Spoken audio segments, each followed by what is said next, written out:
এটা ছিল last day of our trip. সবার মন খুব খারাপ ছিল যে কালকে আমরা বাড়ি ফিরে যাচ্ছি।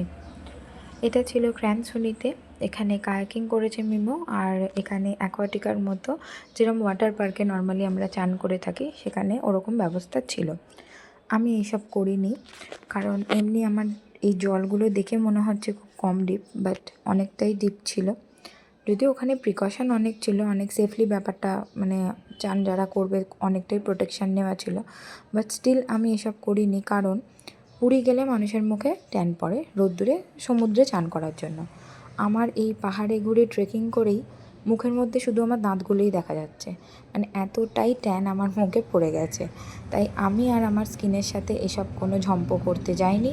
আমি নর্মালি ভাই ট্রেকিং করেছি, এমনি যেরকম বোটে করে ঘোরে বোটিং, সেই সব নর্মাল জিনিসই আমি করেছি।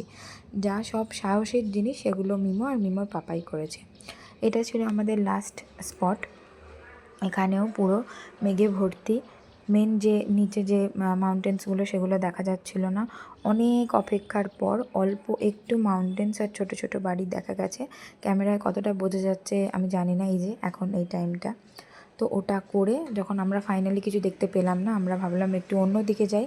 এগুলো হচ্ছে ওখানকার শপ, কি কিউট দেখতে খালি দেখো।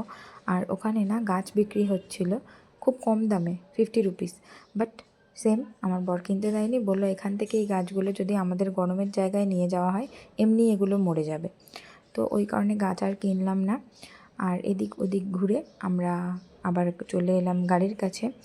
আর ওখানে খাবার বলতে ভুট্টাও না, আমাদের এখানে ভুট্টার যে একটা ভালো টেস্ট থাকে সুইট কর্নের, ওখানে কীরকম একটা বিস্বাদ মতো খেতে, তো সেটাও ট্রাই করলাম না, একটা কিনে আর খাইনি। লাস্ট ছিল এই ফেরার সময়, এটা একটা স্পট ছিল না বাট আমরা দাঁড়িয়ে পড়লাম। এখানে না বোটিংয়ের রেস হচ্ছিলো, ওটাও একটু দেখলাম।